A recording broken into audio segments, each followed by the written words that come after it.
a little bit about us. Tunis, our user group aims to provide a friendly support network for our enthusiasts in Tunisia and worldwide. This group started with 3 women, amazing women who love programming with R, Mune Belaid, business intelligence consultant, Amal Tlili, data science engineer, and myself, bioinformatician. And we wanted to build a community to learn data science and bioinformatics together. So it's a volunteer-run organization. And in last year, Amal Buktib, an aspiring bioinformatician. So Amal, say hi to everyone. She joined us Hi. as a bioinformatics event co-organizer. So together we are co-organizing the bioinformatics event. So we look for speakers, and we are interested in like the fields. So please, if you are interested like to learn something in bioinformatics, don't hesitate to send us an email so we can look for a speaker, and we organize a workshop about that, field. The code of, I don't know why it's very sensitive. Sorry about that. So our code of conduct, Tunis, our user group is dedicated to be providing a respectful, harassment-free community for everyone. We do not tolerate harassment or bullying of any community member in any form. And please, let's keep this space a welcoming and friendly, like a space for everyone to learn. All our previous workshops are in our YouTube channel, so don't be afraid if you miss something. We will send you an email with a link to the YouTube, and you can have time, to have a look at it. So don't be afraid, don't be stressed about it. Yeah, you will have the recording, and we will send you a mail with a link of the recording. Today, we have the pleasure and the honor to have with us Dr. Ming Tommy Tang, who is the Director of Computational Biology at Immunitas Therapeutics. So thank you for being our invited guest today. And we will learn in this session, we will be an introduction to single-cell RNA-seq analysis. A few words about like Dr. Ming Tommy Tang. It's a pleasure actually for me to have an expert. He's actually an expert in the single cell field. And I really enjoyed, his like website and all his tutorial that he shares in YouTube. So in a few words, with over a decade of experience in computational biology, Dr. Ming Tommy Tang specialized in genomics, epigenomics, and single-cell transcriptomics. He has taken a pivotal role in various cancer research projects, notably contributing to the NCIS Cancer Moonshoot Initiative at the Dana-Farber Cancer Institute. As the director of computational biology at Immunitas Therapeutics, he and his team employ machine learning techniques to investigate immune cells in human tumor by analyzing single-cell RNA-seq, single-cell PCR-seq, and spatial transcriptome data. Beyond his professional work, Dr. Ming Tang is passionate about promoting open science and improving bioinformatics education to equip biologists with computational skills.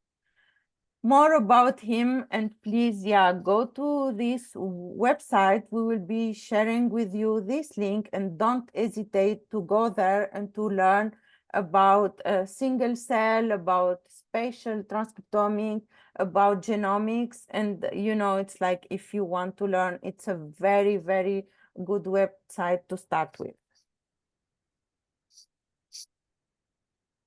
And, oh, sorry. So before we start, if you have a comment or question, please leave your message in the YouTube chat or here.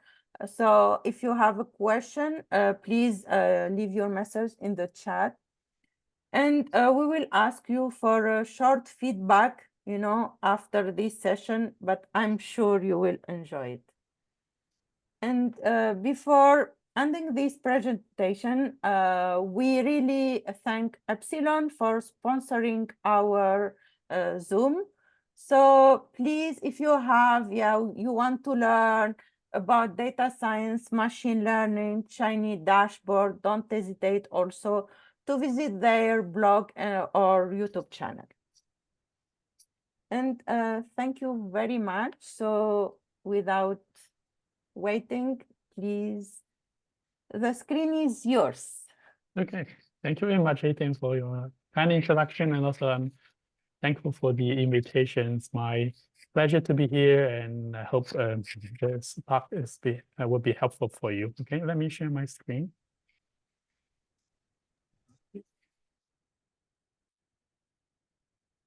Can you see it? Yes.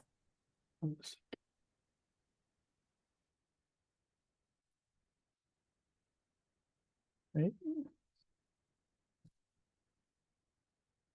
Okay. My name is Ming Tom, or you can call me Tommy. I'm from China, so this is my Chinese name, Tom Ming. So that's why I make it Tommy, easy to remember. I'm currently the director of computational biology at the Immunitas. It's a single-cell genomics company focusing on immuno-oncology, and we analyze single-cell data. And more recently, we started to analyze some of the spatial transcriptomics data for new target identification and validation. So today I'm going to present the single-cell analysis of best practices and unsolved problems. So the talk is tailored to the general audience, and so you get an idea of the steps for single-cell analysis, and provide you with some of the tips when you are dealing with the data yourself and some caveats. And by the way, this is my Twitter, and this is my websites, and there are many blog posts that I share there. You can go and take a look. And this is my YouTube called Chatomics. If you just search, it could be you can find it there. So I share some of the tutorials like for bulk RNA sequencing analysis or single-cell RNA sequencing analysis, a little bit more hands-on for most of the videos. Yeah. Before that, I want to share a little bit with you about my journey. So this is a schematic view of my career trajectory. So I graduated from Shanghai Jiao Tong University in China in 2008 and started my PhD at the University of Florida. And I was trained in a wet lab, probably like many of you, during my PhD. So everything was great. I had 2 first author papers in well-respected journals in the 4th year of my PhD. Not until one day, my advisor asked me to analyze this public available chip sequencing data back in 2012. And I couldn't open it with Excel, so I was forced to teach myself Linux, Unix, Python, and R. Of course, it was a lot of hurdle when I started because I didn't know anything and I didn't know where to start. I was the only one on the floor to learn bioinformatics and spend a lot of time Googling and get on the forum, seek answer, BioStars. I'm sure many of you had the same experience. So then I did a 3-year actually computational biology postdoc at MD Anderson Cancer Center. There, my postdoc advisor, Dr. Rova Haq, he was actually leading the Cancer Genome Atlas glioblastoma project, a real big cancer sequencing project in the US. So I had the opportunity to deal with the real world genomic sequencing data. So after my postdoc, I moved to Harvard FAS Informatics. So I started to work on single-cell RNA-seq and the single-cell ATAC-seq data. So 2020, I moved to Dana-Farber to lead this NIH-funded consortium project called CIDC, or Cancer Immunological Data Commons project, and in which 4 cancer centers carry out immunotherapy clinical trials and provide those patients using whole exome sequencing, PCR sequencing, RNA sequencing, and attack sequencing data. So stayed there for almost 2 years and joined Immunitas at the end of 2021 until now. So I've been in Immunitas for 2.5 years.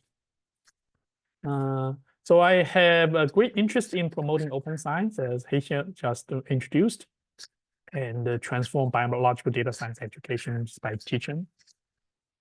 So I hope like my story at least inspires some of you. Like it's doable. Like even you are just started, if you put in effort, and you can actually achieve a lot. Okay, I consider myself as a genomic data scientist, so I have extensive experience analyzing sequencing data for genomics, epigenomics, and transcriptomics. I use R like for most of my work for data wrangling and visualization in the within the tidyverse ecosystem. I use Python to write snake-make workflows and reformatting data sometimes, and Laravel for Unix commands. So this is my GitHub repository, so I share my experience with sequencing data analysis here. So there are many notes here if you want to go and take a look. Okay, now let's dive into today's topic, single cell analysis. So for today's talk, I will focus on single cell RNA sequencing. So there's a booming spatial transcriptome field which is advancing really fast, but I will not touch it today.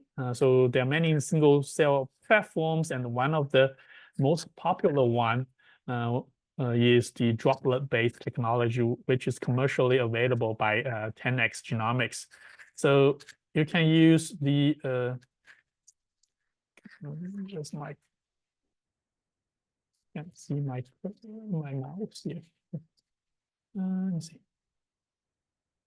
Let me see whether I can use. Oh, see.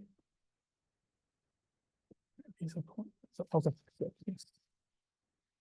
So you can buy those barcode and gel beads from the company. So every bead had a unique barcode sequences. Then you can prepare single cell or single nuclear suspension and then run through this 10x machine. So at the right speed and concentration, a single cell or a single gel bead will be actually associated with a single cell within a single oil droplet. Okay. And then essentially the reverse transcription reaction occurs within the same oil droplet, and each mRNA from the same droplet is tagged with the same barcode. So then we can later computationally group the transcripts to the same cell after we get the data, because they have the same barcode. So then, okay, so this is the final look of sequencing library for single cell RNA sequencing data. So you have the P5, P7, those are the Illumina sequencing adapters. The R1 reads or the forward reads are comprised of 16 base pair, the cell barcode, or 10 base pair or 12 base pair, depending on which version, V2 or V3 version of 10x gel barcode, gel beads that you're using. And those are unique molecular identifiers called UMI. So the UMI is added to each of the mRNA molecule. So you can use that to reduplicate the reads of the PCR, okay? And then the R2 reads, the reverse reads contain the genomics information, and plus this 8 base pair sample index. So you can actually run, I think, 8 samples for this 10x controller. So other methods, in addition to the droplet-based being developed, there's this sort of plate-based method in which the cells are sorted into a single cell, into single well on a plate. And the SMART-seq is non-actually UMI-based, but it sequences the full length of mRNA, and usually it have much deeper sequencing depths, but with fewer cells than 10x. And there is also the split and pull strategy. So for example, the cells are split into different plates. And then you can add first round of barcodes. Then the cells are pulled again and split into a different plates where a second round of barcode are added. So every cell undergoes a distinct path marked by the barcode added at each step. So after sequencing, the unique sequence of the barcode can be used to group the transcripts from the same cell. Okay, so if you use this, you need a lot of cells to start with because each round you will lose some of the cells. And this platform actually is available from a company called Style Science. Yes. Okay, so depending on the application for your experiment, I mean, the purpose of the experiment, you can choose the right methods. So in this, actually, you can usually get 1 million cells, but if you have a lot of cells to start with, so it's more cost effective. And the available technologies are actually increasing exponentially in terms of throughput. So the early single cell sequencing can be traced back, like 2009. And many other technologies were developed after that, including the one I just shared. Single-cell genomics is a fast-forwarding field, all right? And you see the scale is like from 1 cells to like 1 million cells here. And best practice for analyzing the data also changes with new technology. New single-cell papers and tools come out almost every week. Okay, so it's really kind of hard to catch up with all the literature, but I hope I will give you an overview of this data analysis. Okay, so let me walk you through a typical single-cell RNA sequencing analysis. So you get the raw FASTQ files from the sequencers, and then you align the data. This is called pre-processing, align the data to transcriptome, and then you quantify them to get the gene by cell count matrix or cell by gene, depending on whether you're using R or Python. But essentially, you will get this count matrix. Then you carry out quality controls to filter out the bad quality cells, normalize data to its library size, for example, because each cell has different sequencing depths. And you select the most variable genes or features. And then you do dimension reduction, either through a principal component analysis, which is linear dimension reduction, and all those nonlinear, more advanced methods called t-SNE and UMAP. If you read genomic single cell, you will see all those plots. I will actually share a little bit more details in the later slides. And then you perform actually clustering to define cell types or cell states. So after you do that, then you carry out, so you also need to annotate those cells with either marker genes or machine learning approaches, so you know what cells are those, cell types are those. And then you need to find also marker genes for each of the cell types. And if you have a case versus control experiment, you can also carry out differential gene expression or differential abundance or differential composition analysis between different groups. And lastly, you can also do this like trajectory inference to study the transition of cell states along pseudo time. So I will dive each step in my following talk. Okay, first is read alignment. So this is pre-processing and also gene quantification. So the FASTQs need to be aligned to a transcriptome, right? So FASTQ files are the raw files from the sequencer, and Cell Ranger is the 10x genomic solution. So it uses star aligner to align the reads internally, and one of the alternative is called Star Solo. So developed by Alex in Cold Spring Harbor, who actually also developed STAR. So it is much faster than Cell Ranger and gives almost identical results as Cell Ranger. So you can just Google Star Solo and find the GitHub repository. And there are also the so-called alignment-free tools such as Salmon and Callisto for bulk RNA sequencing data if you have done some of the bulk RNA sequencing analysis. So they are much faster because they are not actually applying the reads to the transcriptome actually base by base. Rather, it's only checking whether the reads is compatible with given transcript model. So both actually have evolved to quantify single-cell data. So remember, sequencing is always have errors. So all those tools do some sorts of barcode correction using a whitelist based on the Hamming distances. For example, 10x will give you this whitelist. Okay, those are the barcodes that we have in our jobbies. and sometimes you have a single base pair, maybe it's sequence error, then you want to correct that toward that whitelist.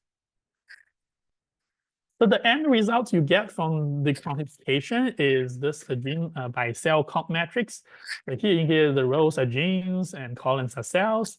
And this single cell comp matrix is very sparse, which means there are many zeros in this matrix. So while the proportion of zeros in bulk RNA sequencing is probably usually, for example, 10% to 40%, the proportion can be as high as, like, for example, 90% in single cell RNA sequencing data. So it actually has a little bit challenge for us to analyze this sparse data matrix. Okay. So after you get that comp matrix, we need to carry out quality control to remove bad quality cells. For example, this is just from Surat, our package to analyze single cell data. So, for example, the number of features, essentially number of genes that are detected. So you can get, you have a minimal cutoff. Okay, yeah, you need to have at least 200 genes that are detected for each cell. And also this is the total number of UMI, the total number of counts for each cell. So you want to probably also have, like, for example, I don't know, 500, but then less than 5,000, because when you have a lot more counts for that cell, it could be like it's doublets, and then you have a lot more counts for those cells. And the other quality control metric is called percentage of mitochondrial contents, mitochondrial genes. And high content of mitochondrial genes in the comp metric means maybe the cells are dying. So that's why you have high. For example, in this case, like a 5%. So you can make this cutoff. But however, it's kind of subjective, like all those cutoffs, it's kind of subjective. It really varies among different experiments, and also your data may look very different. Every experiment is unique. And in this paper, so actually I was joking, so before, like 90% of bioinformatics problem is determined a cutoff. And in this bioinformatics paper, they surveyed many public data and determined this actually 5% cutoff for mouse. So these are all different studies, and this is the mitochondrial content percentage. So they say, okay, mouse probably 5% is a good cutoff, and in human, actually, you want to actually relax a little bit to 10%. But again, every data is different. So more recently, this paper used tool called MyQC. So this tool uses a probabilistic model to determine a cutoff for each of different data sets. Okay, there are other actually quality control steps you want to carry out. For example, doublet detection using tools such as doublet finder or scRNA-seq, or you can use this function called doublet cells on screen. So ideally, each oil droplet, if you remember, captures one cell, but sometimes the droplets may contain more than one cell, or so-called doublets, even triplets. But if you have not actually overloaded the 10x machine, so it probably is fine. That's why they ask you to maybe load roughly 10,000 cells, because if you have more cells loaded into the machine, just by statistics, by a random chance, you will have actually 2 cells get into the same droplets, oil droplets. And similarly, okay, if you see a gene that should be really cell type specific, but you see it expressed in many other clusters of cells, so you may have this ambient RNA issue, which means the cells break down, and then the RNA solution get into the whole system and then get captured in all the cells. So you can use a cell bender from Broad, or this tool called SoupX. I think this one works on the band files, the raw file, then this one works on the comp matrix. Okay, so I want to emphasize that you want to spend a lot of time on quality control before you do the downstream analysis.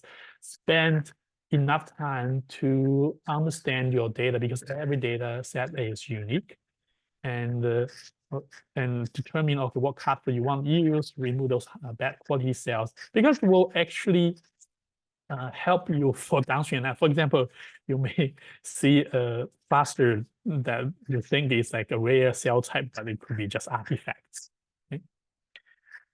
Okay, I told you there are many zeros in that matrix, but where are those zero counts from, right? So zero measurements in single cell data have like two sources. So either they could be biological or non-biological, okay? So I highly recommend you to read this paper. And so a biological, for example, zero, is defined as the true absence of a gene if it's not transcribed, right? There's no transcripts or messenger RNA. And the biological zeros occur for two reasons. So many genes, they're not expressed at all, or it is expressed by this bursty process of transcription, then they get degraded. So those biological zeros carry meaningful information about the cell states. And non-biological zeros represent missing values artificially introduced during the generation of the single cell RNA sequencing data. So in this paper, the non-biological zeros, including technical zeros, which occur during the preparation of the biological sample, like either during reverse transcription or PCR reaction, right? And so it can also occur due to your limited sequencing depths. So you just didn't detect it, but it's because you didn't sequence it deep enough. So one of the commonly used approach for handling those zeros is through direct statistical modeling. So in this paper, Svensson et al., they used this negative control data to show that droplet single cell RNA-seq is not a zero inflated. What does that mean? So, but first of all, negative control data are generated by adding a solution of RNA into the microfluidic system. So essentially, each droplet contains exactly the same RNA content. Okay, then we can model the counts using negative binomial distribution. So in negative binomial distribution, so we have here is the variance here, and this is the mean. The mean. So for a negative binomial distribution, so each dot here is one gene, and for each gene, so because you will see this quadratic relation between the mean and the variance here, so that means we can use negative binomial distribution to model this data rather than use Poisson, which has this mean equals to the variance, if you know statistics a little bit. So once we model that using negative binomial distribution, we can actually plot the observed zeros and against with those are dots, observed zeros against with the model. Essentially, you can use the model to predict what are the expected zeros, and you see it actually fits really well. So that's why they say. So that's why they in this paper, they say the single cell RNA sequencing data at this droplet base is not zero inflated. So because people also use zero inflated, for example, negative binomial distribution to model the data, but at least in this case, it's not. I have actually a blog post just to dive into the details. You can go ahead and read it. So well, we know at least for the droplet-based methods, zeros are not inflated, and using a zero inflated statistical model may not be appropriate. However, imputation of actually those non-biological zeros can be really useful to better review the interesting biology, right? So in this actually thread, Florian actually said imputation of non-actually biological zeros can be useful to better review interesting biology. And he argues that, okay, we should probably use denoising rather than imputation. But however, it's really hard to distinguish biological and non-biological zeros in single-cell RNA sequencing data without biological knowledge or spiking controls. So he thinks, okay, maybe the imputation or denoising to impute those zeros or to denoise those zeros, it makes sense for data visualization, but since it's really hard to distinguish biological versus non-biological, we still need to check the raw data. Okay. And at least from this paper, a systematic evaluation of single-cell RNA sequencing imputation methods, what they did is they performed a evaluation of 18 different single-cell RNA-seq imputation methods to address their accuracy and the usability, and conclude that majority of the methods did not actually improve the performance in downstream analysis compared to no imputation. Maybe you just leave the zeros there. Okay. And furthermore, actually, in this a later paper, they show that those zeros are purely due to cell type specific expression. For example, like if you have like T cells and B cells in the same system, and T cells should not actually express for the B cell marker for the CD19, right? Of course, CD19 genes in all the T cells in the system, they will be all zero. Then you will think, okay, it's zero inflated. But this paper argues that if you do clustering first, and then you check the zeros within a cluster or a cell type, the zero inflation disappears. And imputing those zeros actually can introduce actually unwanted noise. Okay, for example, you may actually impute CD19 counts like in T cells, for example, which is not reasonable. Okay. Okay, then next step is to do normalization and scaling. So once you have the count metrics, you do quality control. Now you need to do normalization, because different cells are sequenced to different depths, and we need to do some sorts of normalization before any downstream analysis. So for bulk RNA sequencing, probably you are familiar with this unit called RPKM, or like TPM, or transcript per million, right? So RPKM actually normalized to the library size first and normalized to gene length. TPM actually normalized to the transcript length first and then the library size next. So those two are very similar, but there are some distinctions between them. So I highly recommend you just search YouTube video on StatCraft, and it has George Stammer. He has a really nice video to explain the difference between those two units. Okay, and for single cell RNA sequencing data, so each counts because it's UMI tag. So each count is one. If you see one count, it's actually one transcript, right? It's very different from bulk RNA sequencing. Bulk RNA sequencing, you have many reads from the same actual transcripts. But in single cell RNA sequencing, each counts, it's a single actually count of the transcripts because it's UMI tag. So you just normalize to the library size and the total number of counts for that cell, and times a constant value, and then log transform. And it's implemented in the log normalization normalize function in Surat. And of course, you can also use other more advanced methods called SC transform, which is also implemented in Surat. And in the paper, they actually show that different groups of genes cannot be normalized by the same constant factor, the library size, so representing an intrinsic challenge for scaling factor-based normalization. So it uses actually regularized binomial regression to model the data and show better performance. And just in my own experience, I mean, it probably works for some data sets. For most of my data sets, this simple log normalization works just fine. And this SC transform can take a lot of memory and may not add you some benefits. Okay. And the next step is to do the scaling. Okay. So what is scaling? So scaling essentially just calculate the so for each gene, so you can do X minus the mean. The X is the count of that gene, X minus the mean, and divided by the standard deviation of that gene across all the cells. So this step actually gives equal weights for all the genes. So highly expressed genes, they do not dominate for the downstream analysis if you don't do the scaling or standardization. Okay, this is a very standard processing step. So you scale the matrix. Okay.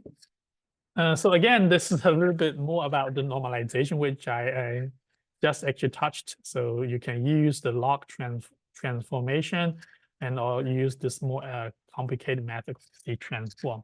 But in this recent actually benchmark paper, they showed that this simple actually log transformation actually performs really well. Okay, so I always prefer simple methods over complicated methods, and also of course, and also log normalization is also much faster.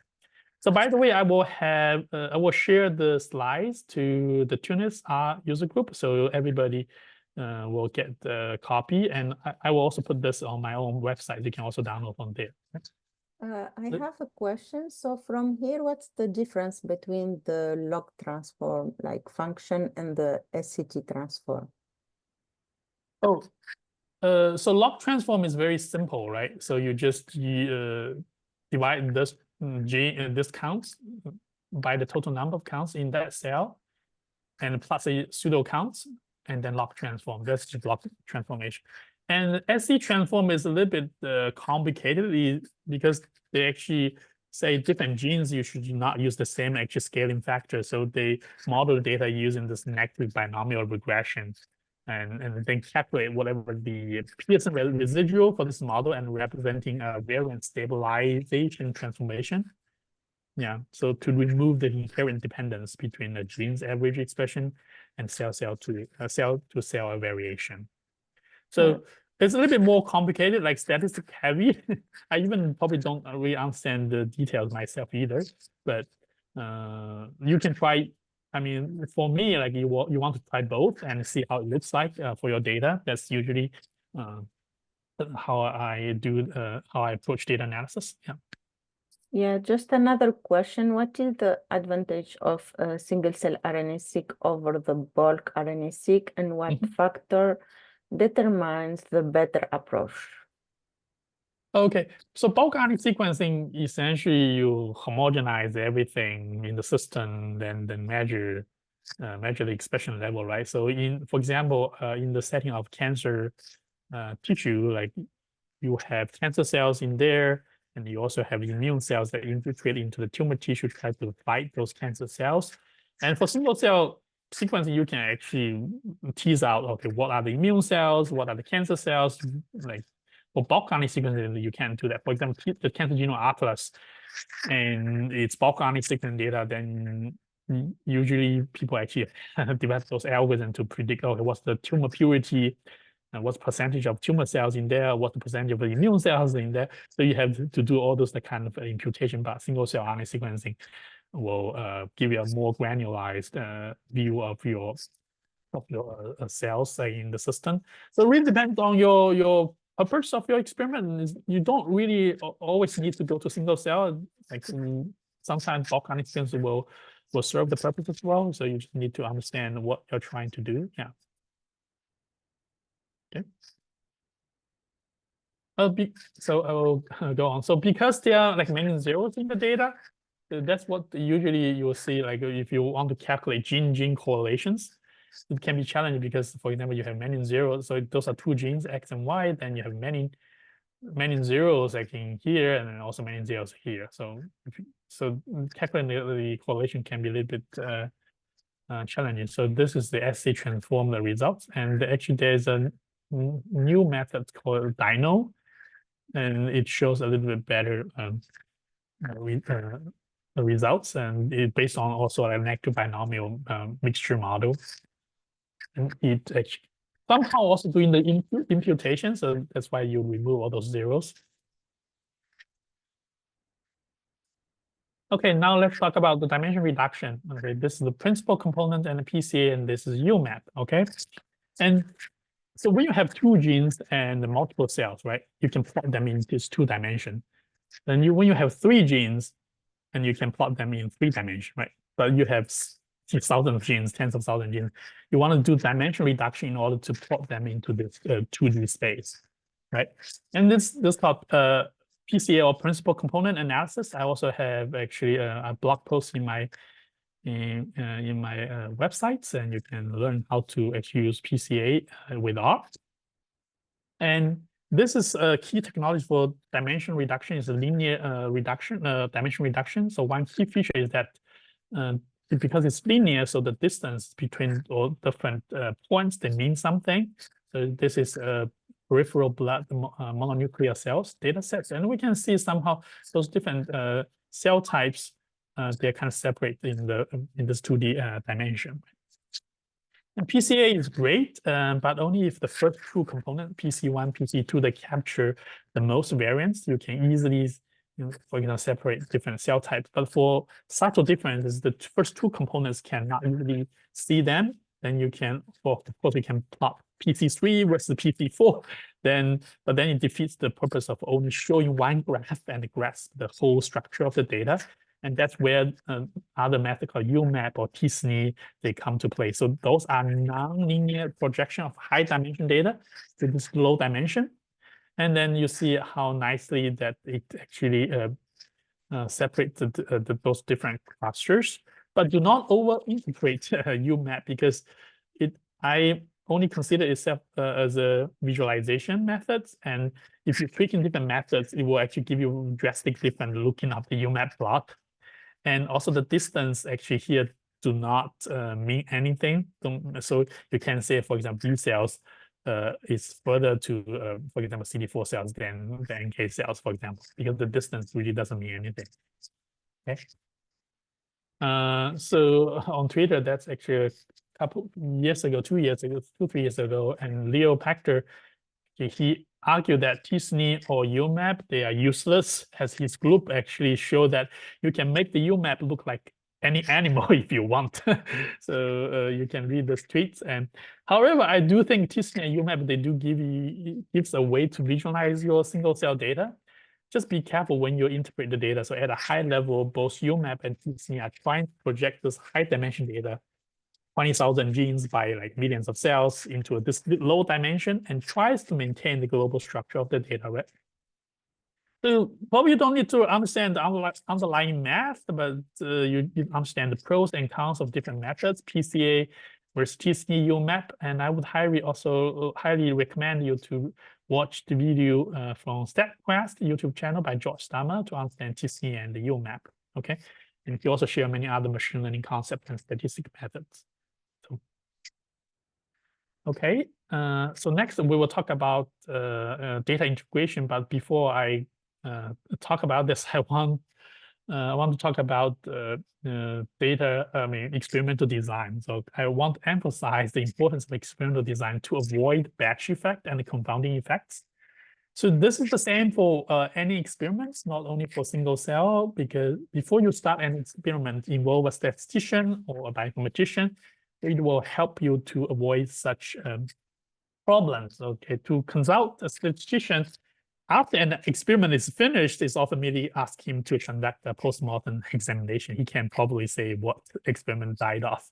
That's from Noland Fisher. Okay, so in this example, the complete confounded experiment design process samples of different conditions into complete different batches. Okay. So in the end, you see differences between different groups, but you really cannot tell if the difference is due to different conditions or just due to different batches, right? Like for example, in this PCA plot, you will see the samples are separated by different batches, right?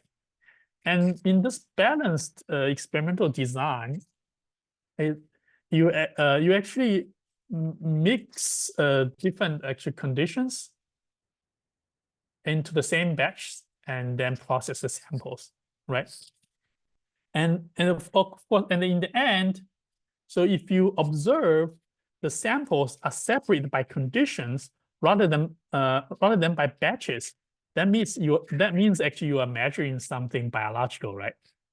But if they're still actually grouped by different batches here instead of in terms of the colors here, then you know this is purely technical, right? So for single cell RNA sequencing studies, you can do multiplex, barcode different samples, and run them together within a single 10x controller. And they are also how they like called hashtag technology. They can enable to profile multiple samples in the same time. But however, sometimes it's not possible to do that. So because some fresh samples they come and you need to process right away, and or you want to analyze public data generated from different labs, and then you have to do some data integration or batch correction, right? So in this example, this is also the PBMC blood sample with 3,000 cells and 4,000 cells, two different batch sequence into two different batches, and you color them by batch on this TC plot, and you see they're kind of separated by sample. But you know those are the PBMCs, and they should have similar cell types, right? And although they are from different batches or different donors. So ideally, the batch correction should remove the differences between different batches and preserve the heterogeneity within the batches, meaning, okay, different cell types, they still separate from each other, but then here the yellow and the blue points, they should kind of intermingle with each other. So this is just another dummy example. So we have two samples with some overlap of the B cells here, but we have sample-specific T cells and also sample-specific monocytes, for example. And should you do any integration? Okay, unfortunately, we really don't know whether, because we don't have prior knowledge of the underlying types of the cells, making it very difficult to ambiguously determine whether difference between different batches represent genuine biology or just incomplete correction, right? So indeed, all correction methods are at least somewhat incorrect, although that does not preclude them to be useful. And it's so in this actually in this bioconductor book, it's called Orchestrating Single Cell Analysis Using Bioconductor. In one of the section, it said we actually sacrifice biology by doing integration because the main motivation for performing batch correction is to enable us to characterize population heterogeneity in a consistent manner because across different samples. Because now you have the same label for the same cell types across different samples, then you can do comparisons across different conditions. And in this paper, they show that actually integration erases biological signals. So just be careful when you use any methods. And this is a very recent paper, actually just was published just several days ago. And they did some benchmark for a couple of different batch correction methods here. So what they did is that it's an experiment that you can do computationally. So what they did is, okay, you can actually randomly split this data matrix into two, and you know this is from a single experiment, right? And you from those two, and then you merge them together, and you can use those different batch correction methods, right? To find a batch corrected get a batch corrected matrix, and this is the original matrix from here, right? And then you can do all this downstream analysis, k-nearest neighbor, clustering, concordance, differential gene expression. You can evaluate whether any of those methods introduce any artifacts, right? Because we know this is from the same experiment, so you just artificially integrate them. And what they found is most of the methods they introduce actually the noises from after you use like mutual nearest neighbor, SCVI, or Liger. One of the only methods they find is performing well is called harmony. So okay, so the next step is to do clustering, right? Clustering. So this is sorry, I will interrupt because we have a few questions here. So before moving to the clustering, the first question is how crucial it is to grasp all the mathematics and statistics underpinning the algorithms utilized in RNA data analysis, or to what degree is this understanding necessary? Yeah, that's a great question. So I am not a statistician. So I would say I just try to grasp the main ideas of any tools. For example, even for normalization, for example, one of the steps is called finding variable genes, most variable genes in doing RNA sequencing, single-cell RNA sequencing analysis. And there are actually very complicated methods to do that. Okay, you can still actually also model the raw count using statistical models, but you just need to understand the basic idea is that, okay, for a gene across all the cells, you can calculate the variance. That's actually easy to understand. You can use the VAR function to calculate the variance of that gene across all cells. And then you just sort the variance from high to low, and then cut through 1,000. That's how you find most variable genes in essence. Of course, the thread may have more complicated methods, but that's the basic idea that you get. So you don't have to get into the nitty-gritty details of any algorithm, but you need to get the understanding of the big picture and also the pros and cons, when to use what methods. Actually, that's more important for me as a computational biologist. And I'm not going to develop any tools. So yeah.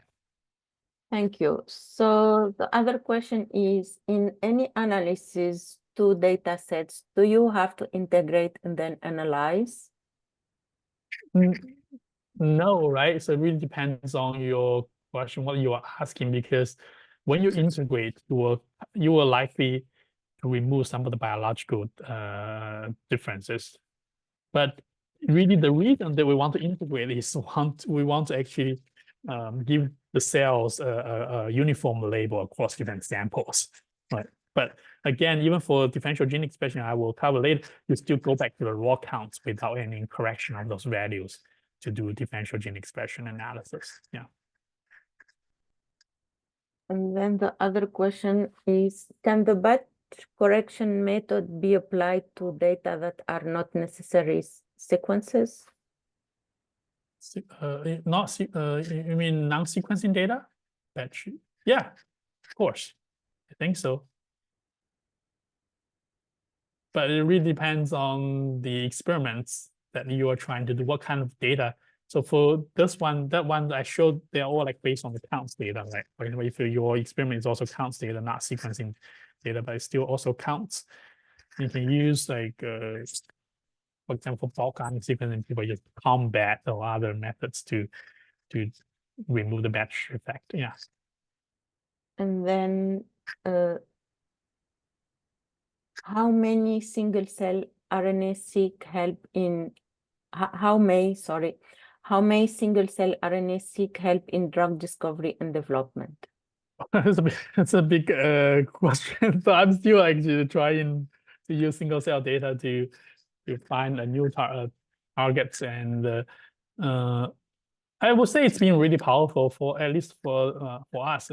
Practically, like you can sequence like single cell RNA expression level at single cell resolution, and we also, because we work on single immuno-oncology, we also very interested in the T cell receptors phenotype. So you can sequence in the single cell RNA and single cell T cell receptor sequences on the same cells.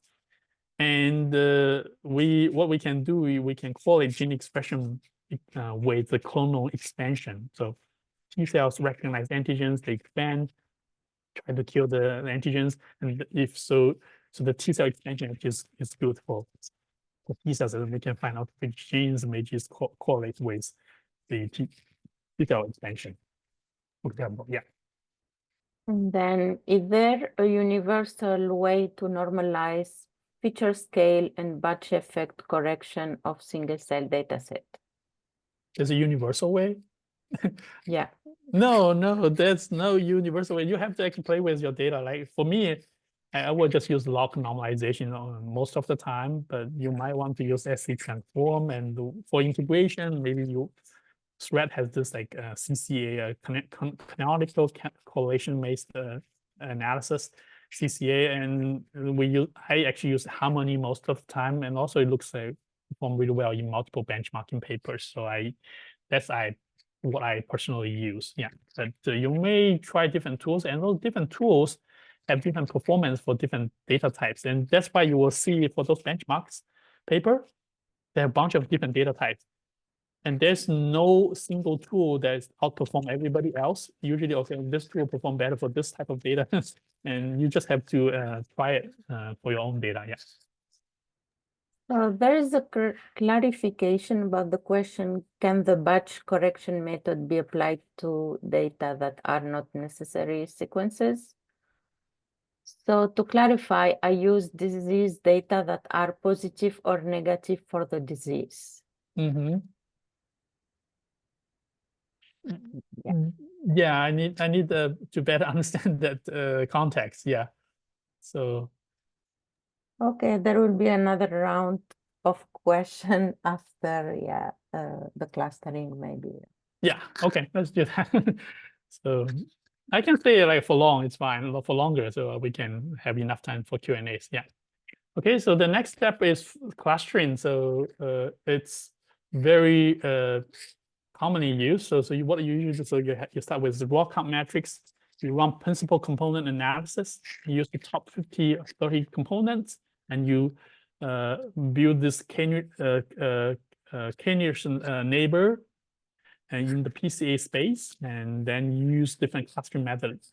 For example, community detection algorithm, for example, the Leiden or Lovian methods, and also you can also use other methods like hierarchical clustering, k-means clustering. You can use all those conventional stuff, but it looks like this community detection methods, the Lovian-based methods, performs the best, and it's the gold standard for now. Okay, so but what I want to share is that the clustering method has many parameters to tune. So if you increase the resolution, you get more clusters. You can always sub-cluster this, for example, cluster 0 into smaller clusters. So theoretically, each cell can be its own cluster because it really depends on how you define the similarity between different cells. And I mean, in reality, each cell is different, right? The function of the mathematically identified clusters need to be interpreted in the context of biology. So in other words, finding the cluster is kind of math, but interpreting the cluster is an art. Okay. And there are actually methods to evaluate the cluster stability, and Spring uses the bootstrapping methods. And I have a similar method. Instead of using bootstrapping, I use SAP sampling. So this is the idea is kind of similar. So if I SAP sample the original data like 80%, and we do the clustering multiple times, the cells within the stable clusters, they tend to just stay within the same cluster. So that's how I determine how stable the clusters are. And in this paper, also published very recently, maybe a little over 1 week ago, 2 weeks ago, they introduced this statistical methods by introducing the knockoff features. So, so the knockoff features, those are actually features from the original gene expression data, but they designed to mimic the original data, but they are statistically independent of the cell identities or states. So more like artificial genes. Then they cluster with those knockoff features or some artificially introduced genes, then apply a clustering algorithm to those to the whole genes, including those knockoff features. And because those knockoff features, they are independent of the cell identities, so you can do the permutation and make sure they should be equally present in all the cells, right? And the cluster should not reflect the true structure of the data without being influenced by the biological identities of the cells. Okay, and I actually tested this method, and so this is PBMC data sets, and those are annotations from the author. And this is a resolution of 0.5. Again, if you increase resolution, you have more clusters. If you reduce reduce to 0.4, then you have like smaller number of clusters. And this tool called a callback, and this is the clusters that it identified, for example. So I think they identified the clusters right in here and here. B cells, and all those like monocytes. But however, you will see here in this merge all the CD4 naive cells and CD4 memory cells together, and it also merge the CD8 T cells and the NK natural killer cells together. So although statistically it's kind of attractive, but I still, after I tested, I still think we need to use it with precaution and validate clusters with the biology knowledge. Okay, so also always use a data set that you are really familiar with to test a new method, because I know, okay, those are NK cells here, they should be clustered out, right? So I may still probably just cluster with a bunch of different resolutions and make sense of them using biology knowledge, and I kind of manually merge them or split them. So there's no perfect way still. Okay. So after you calculate, after you define the clusters, you want to find the marker genes for each cluster. However, the marker gene p-value is kind of inflated. So you have done any single cell harnessing analysis, and if you calculate the p-values for those marker genes for each cluster, you will see, okay, p-value equal 10 to the minus 100, something like that. It's like really, really tiny, right? But that's because we have this like a double dipping problems. Double dipping means you generate a hypothesis based on your data, then you test the hypothesis on the same data. And this is very dangerous. To see this, so you can take a data that is randomly generated with no signal at all here. But you can still cluster them into, for example, 3 different clusters. And then you calculate the p-value for the mean differences between those 3 clusters. You still get a very tiny, tiny p-value. All p-value is smaller than 0.001, right? And this is very similar in the marker gene identification, because we first cluster cells into different clusters, and then we calculate differences for each gene between different clusters. We always get small p-values. Okay, this is a double dipping problem. Okay, and I think the author has proposed some of the method they to kind of counteract with this problem. Okay, so you can go to those links. So in addition to the double dipping problem, so large number of cells in each cells can be also a problem for p-values, because if you have a lot of samples, the p-values will be inherently just small, right? When we have a lot of samples. But the effect size may be also very small. So this is the same, just when you compare the two difference between 2 groups of samples, for example, by t-test or Wilcox-Rank sum test, or even calculate the correlation p-values, because you have a lot of dots here. You see how small the p-value is, and here you have a lot of samples here. You see how smaller the p-value is, but then the effect size is very small. Here the coefficient of the correlation is 0.19, is also kind of small. So don't I would say people are kind of obsessed with p-values, but make sure you kind of understand what p-value is. Okay, and instead you can use the like Cohen's d to calculate the difference, the effect size. For example, those 2 genes in those 2 groups, they are very different. They all have very small values, but then the Cohen's d distance is bigger in this case than this. Right? Okay, next is cell annotation. I think is the most challenging step of single cell analysis, at least for me, right? So Matthew, actually in my group, he curated over 60 cell annotation tools several years ago. I think now it's probably more than 100 tools that they are trying to annotate cell types automatically using different methods.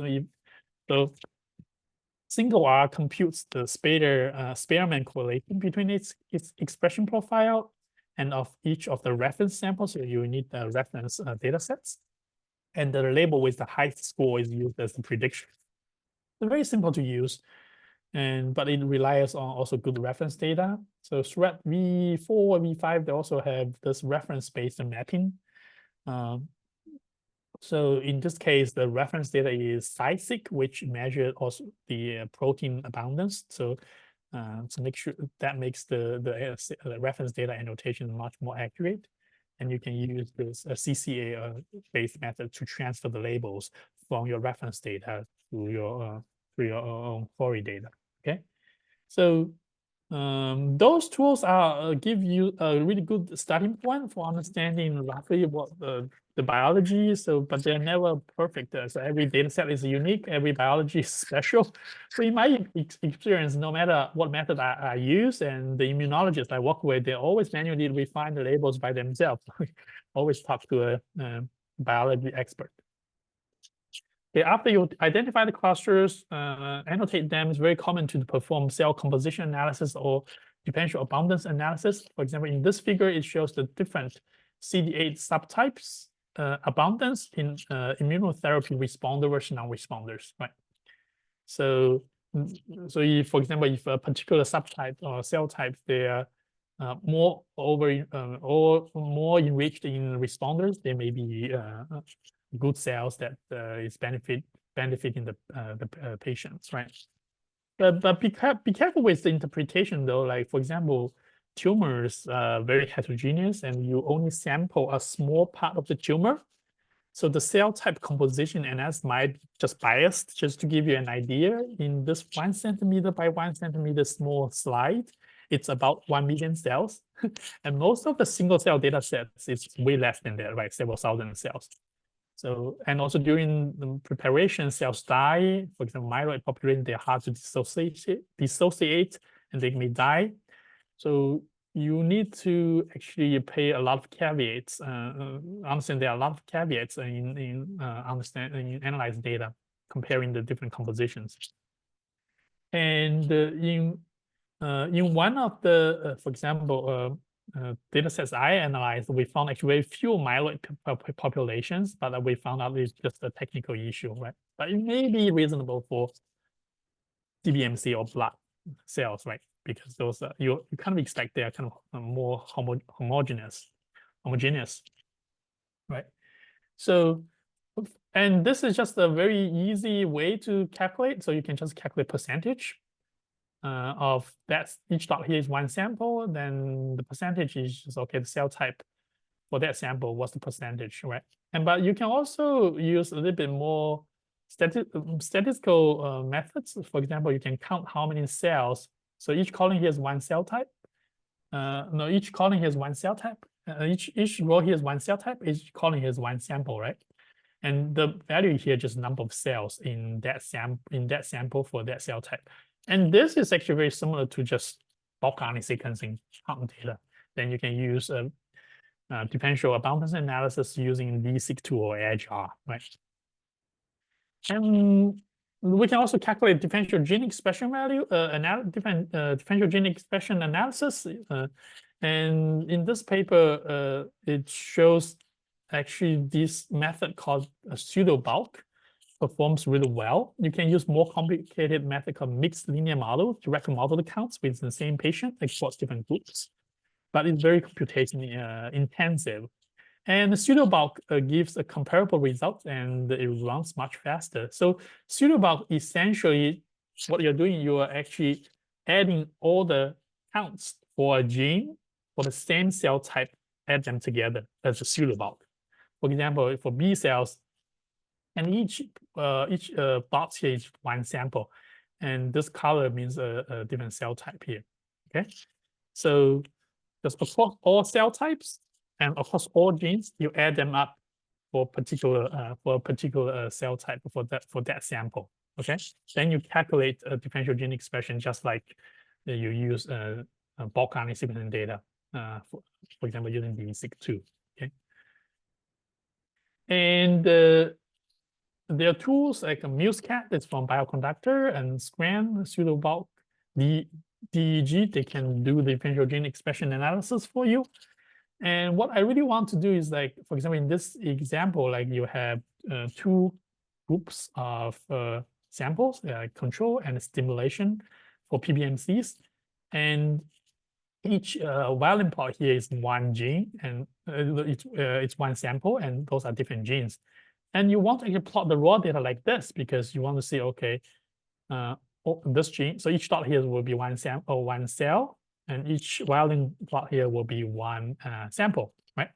So you want to plot this, and you see, okay, there's differences across all the samples. So but in most of the single cell paper, you will see people just show two violin plots, group 1 and group 2, and you see a really tiny p-value. Again, you will have a lot small p-value because there are a lot of cells there, but it could be biased toward a single sample, right? So that's why you want to plot the samples separate each sample individually, and you will see the differences. Then that convinces you whether that gene is upregulated or downregulated between those two different conditions, right?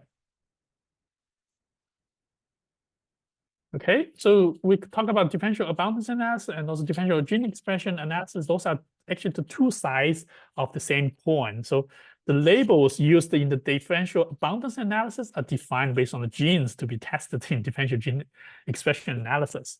Okay, so this is also from the same bioconductor book, orchestrating single cell RNA sequencing analysis using bioconductor. I will have a link actually in the last slide, so you can actually read that book. It's very helpful. Okay, so for a particular cell type X that is present in your control and case conditions, if the differential gene expression is so strong that the cell type X is now separated into two clusters. So this actually is manifested as differential abundance for one of the clusters, right? But if the cluster X is not caused to form two clusters, then the difference between the conditions manifests as the differential gene expression within the same single cluster corresponding to that X, right? Okay, so then next I will talk about trajectory analysis or pseudotime analysis. So those different methods, they can order a set of individual cells here along a path or trajectory or lineage. So assign a pseudotime value to each of the cells that represent where the cell is along the path. So this can be a really good starting point for further analysis to determine for the gene expression program changes that drive the interesting cell phenotype. And one simple actual approach is to order the pseudotime using PCA here. So here is an example. Actually, principal is using the principal component 1 to order the cells along this x-axis here, and actually it performed really well. Like this is I think he only made a mistake for the zygote, so it should be actually here. So for example, if you use more complicated methods called diffusion models, and now you order this in the right actually time, real time actually. So you see, okay, zygote from early 2 cells, mid 2 cells, late 2 cells, 4 cells, 8 cells, 18 cells, and you see you can use single cell RNA sequencing data to actually model the trajectory or the lineage of those cells. And on top of that, you can use RNA velocity so what is because this was actually proposed in the seminal paper in 2018. So the main idea is that the balance between unspliced and spliced mRNA is predictive of cellular state progression. So to do that, you need to have two count matrix. One count matrix which is only the exon counts, and the other count matrix contains the intron counts. So and to quantify this time dependent relationship between abundance of precursor mRNA and mature mRNA, it's assume a very simple model. So in which the first time derivative or so-called RNA velocity is determined by the balance between the production of the spliced mRNA and also the unspliced mRNA, and also the mRNA degradation, right? So with that, actually, you can draw a vector for each cell showing the moving direction. So this is pretty cool as you can actually visualize the cellular state progression. But just be careful. Leo again here, he showed that two popular packages called SCVelo and Velocyto, they yield actually opposite actually directions for this very simple example. So remember, a computational tool will always give you some results, but you will need to spend a lot of time understanding the underlying biology to determine whether it makes any biological sense or not. Okay, in the last couple of minutes, I want to touch about some artifacts. Be aware of the technical artifacts. So for this gene, MALAT1 and NIT1, those are think non-coding RNAs. And anything that you find, okay, the conclusion of a paper, okay, show okay, we identify MALAT1 like in our differentially expressed genes. Be careful because MALAT1, this non-coding RNA clearly correlates with like mitochondrial genes in some examples, and they should be usually restricted in the nucleus. But if the cells are damaged, then you will find the transcript, which is really abundant. And also, dissociation methods can also introduce artifacts. So in this case, the authors identified a signature in the postmortem human brain using single-cell nuclear RNA sequencing datasets. And they shown that the signature is induced in freshly isolated human tissue by exposure them into elevated temperatures ex vivo. So you see all those things, those gene signature really high. But if you use, for example, add any inhibitors for protein degradation, or use a different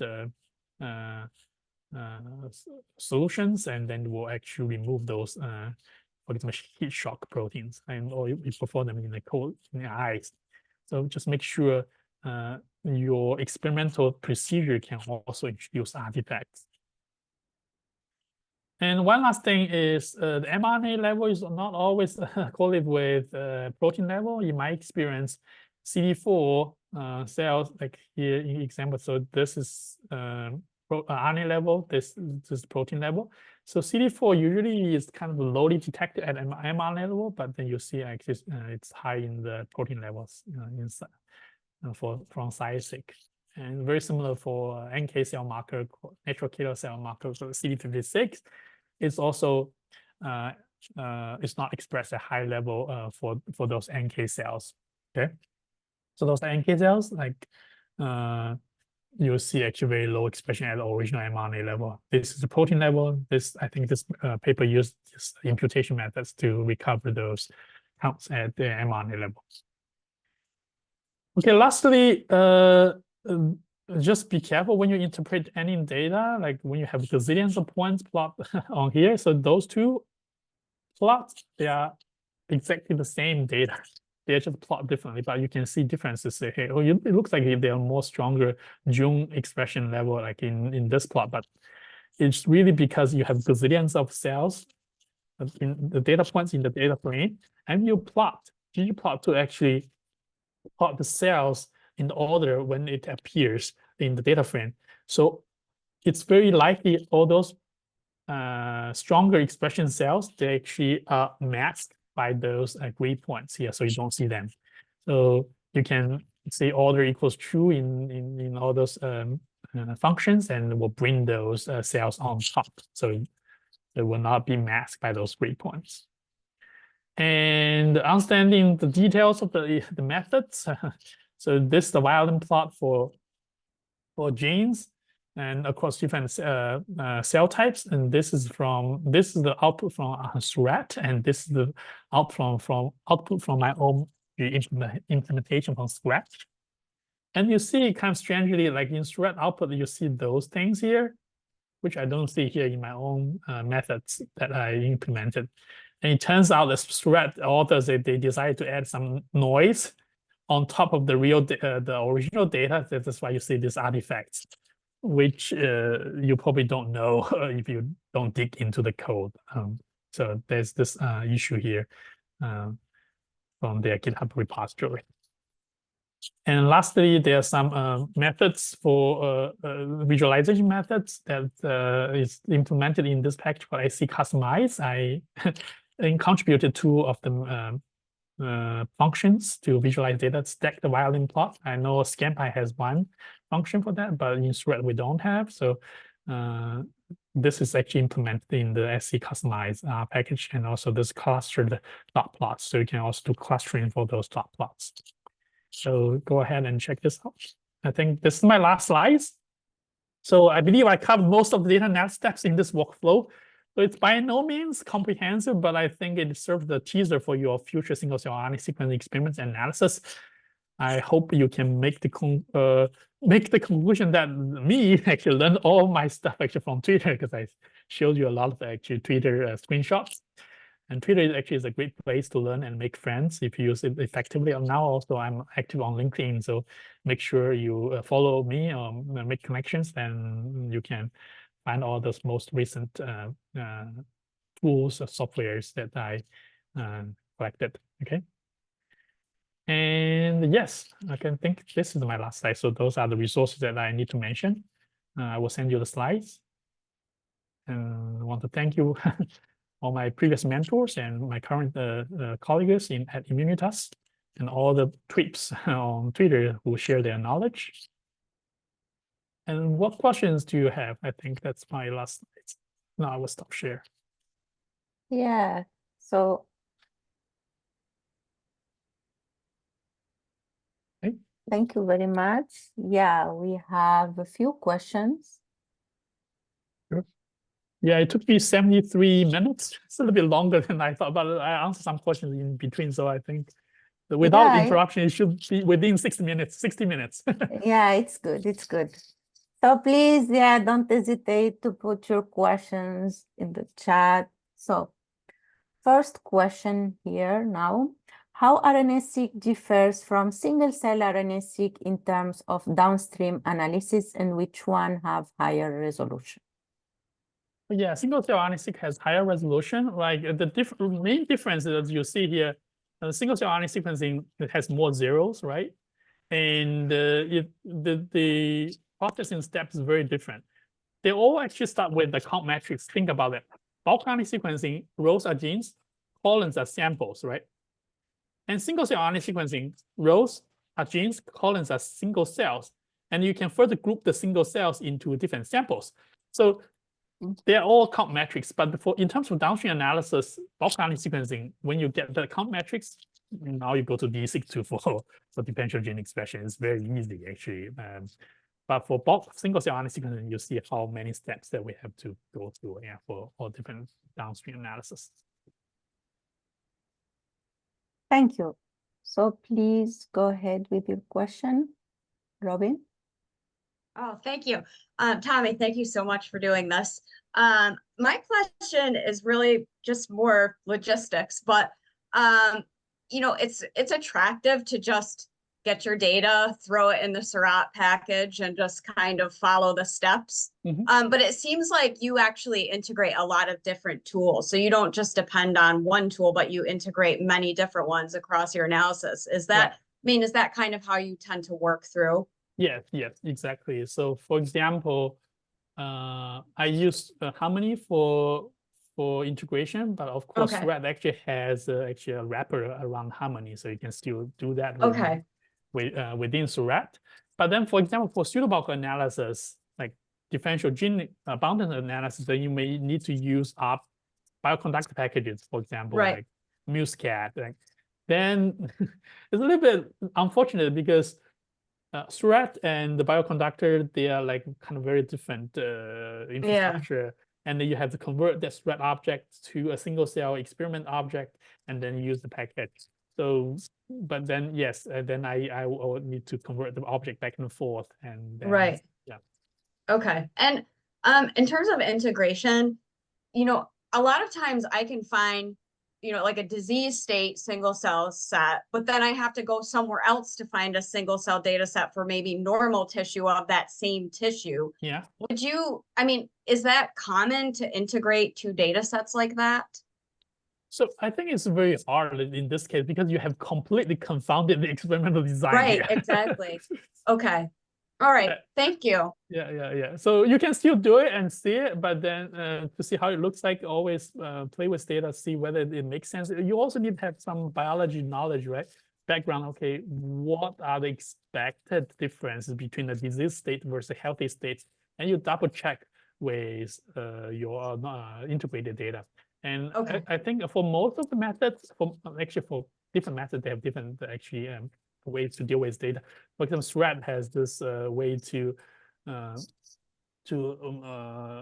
like integrate data and it give you this corrected value of the gene expression. And, Okay. and for example, harmony will not actually give you the corrected value. It only actually change the PCA coordinates. So you can actually label them. But then when you do differential gene expression, you still go back to the raw count, not go to the normalized or the corrected value. Okay. Yeah. Okay. Makes sense. Thanks. Yeah. Okay, so next question is, for a single cell RNA-seq experiment setup, do we need to introduce technical and biological replicates of our samples, and how many replicates do we need? Yeah, I would say maybe focus on biological replicates. It's more important, and you need at least two. And for those pseudobulk analysis, you need at least two biological replicates to do analysis. Thank you. So next question is, how can we integrate machine learning techniques in single-cell RNA-seq analysis? And how important is the application of machine learning in single-cell RNA-seq analysis? Yeah, I think machine learning definitely more complicated methods. It definitely has a great using potential. Just in my own experience, I don't use those fancy methods yet. For example, you can use deep learning to impute those missing values, right? And then you can also use, for example, there are tools called SCVI. Essentially, those are just deep neural network based. You do dimension reduction. Also, you use neural networks. I mean, you can still use them, but I would say I usually just prefer simple and easy to interpretable methods first, like just regression-based methods, random forest methods. Usually they perform quite well. And for example, just give you an example, like for example, for marker gene detection, you can use for example, logistic regression, like to find genes that are differentiating those two, for example, those two different cell types. You can use random forest. You can also just use like differential gene expression, like Wilcox rank-sum test to find which genes are higher or lower, and those are the marker genes. And Wilcox rank-sums just worked fine. That's what exactly Shred is doing. Like in one of the methods, it's just Wilcox rank-sum test. Yeah. So yeah, so what significant difference would it make in single-cell RNA-seq analysis? Talking about machine learning, yeah, in single-cell. Significant. Yes, and you know, if you follow the literature, you will see that many those large language model or whatever deep learning models that applied to single cell data. One of them is called SCGPT, and they call the so-called foundation models.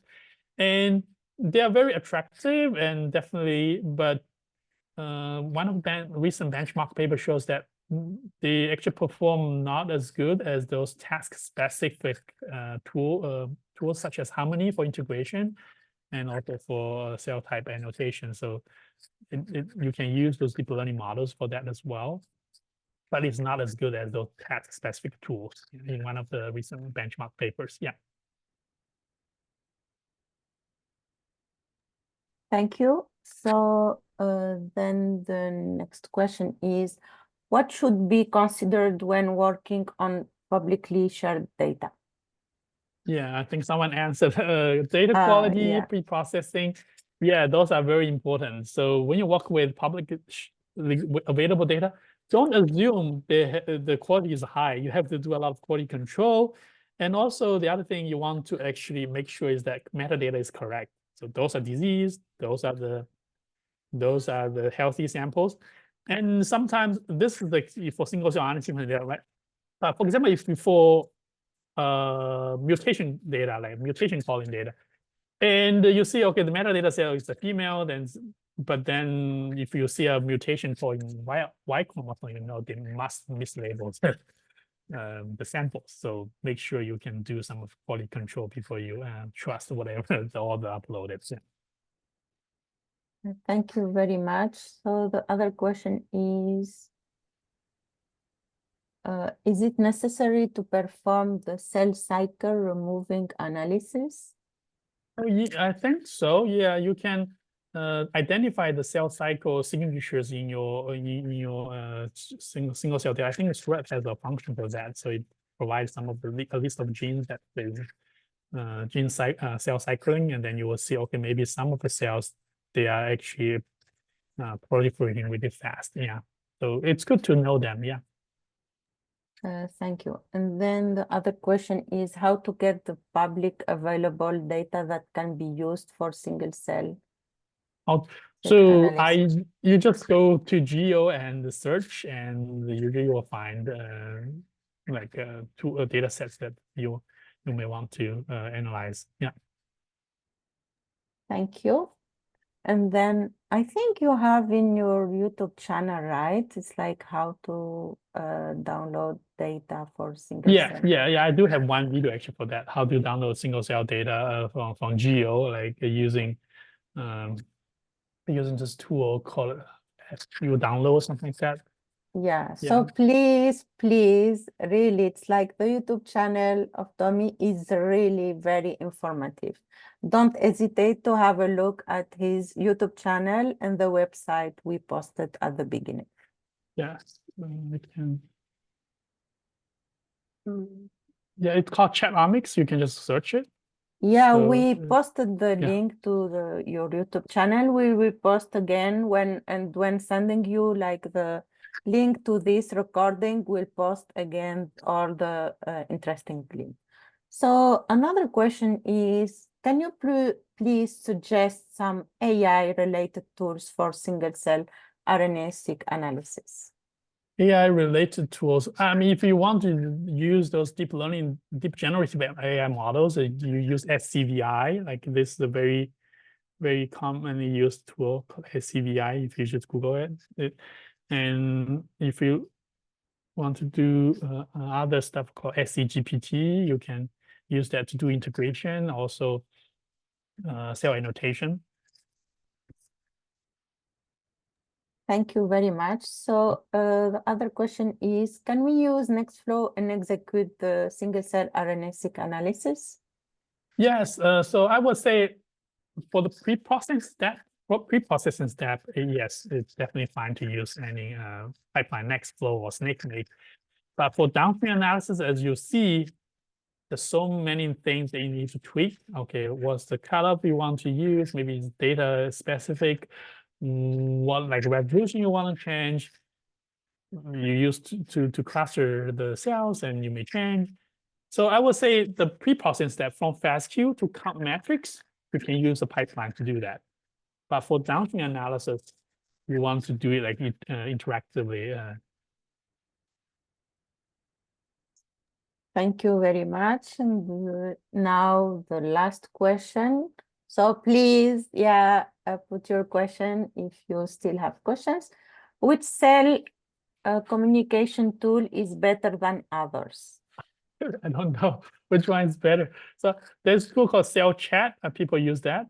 And there are other, there's also a tool called NicheNet. I forget. Is it NicheNet, something like that? I believe they also, I haven't actually used much of them myself, but those are the tools that I heard of. And by the way, if you want to go to my GitHub repository, I have actually one repository curating all this like tools for single cell. Let me send it to you guys. And then you can search a single, just cell communication there, and you will find it. Let me, I lost everybody here. So here, okay. So take a look at the link here. So I have curated a lot of different links for different steps. Yeah, including cell communication. Yes. Thank you very much. So I think we don't have more questions. Okay. So we posted already we will post again the YouTube channel where Tommy explains lots of interesting stuff related to bioinformatics. So, and the website, yeah, we put it at the beginning, but we will really send you all this information in the mail, yeah, with the link, yeah, with the recording link of this session. So again, thank you very much. Thank you for all your questions. Thank you for being with us today, for your interest, and thank you so much, Tommy, for accepting our invitation for this amazing session. So Thank you very much. Yeah. Oh, we have last question actually. Any good tools or software to do multi-omics data integration? Last question. So it really depends on what you mean by multi-omics integration, right? So there are two ways. For example, you have single-cell RNA-seq data, and maybe you also have single-cell ATAC-seq data. So essentially, you have two counts matrix, right? Each row for RNA will be gene, each column will be cell, and for your ATAC-seq, each row will be one peak or one genomic region, and each column will be one cell, right? And integration, that means there are two ways to integrate data. So you can work on your single-cell RNA sequence data just by itself, get some differential, for example, like just to demonstrate this case, differentially enriched, for example, pathways. And then you can also analyze your single-cell ATAC-seq data just individually, and then you kind of confirm that with your single-cell RNA sequence data, kind of integrates. But you can also actually concatenate those two count metrics together, right? So then each row will be like a new feature, right? Like instead of genes, it will be like peaks, and you can also do all sorts of different integration using like a matrix decomposition to find like for example gene modules or feature modules or different clusters of the cells. You can still do that. And in SURAT, it also has this integration methods like to integrate both single-cell RNA and single-cell ATAC-seq data. So Sorry, I think SURAT and SIGNAC, so you can integrate, yeah, it's like you work with multi-omic using SURAT and SIGNAC. Yeah, they have this weighted shared nearest neighbors algorithm to do that. Yes. Okay, thank you. Thank you, everyone. Thank you, Tommy. See you. Bye-bye. See you, everybody. Thank you. Have a nice weekend. Bye. Bye.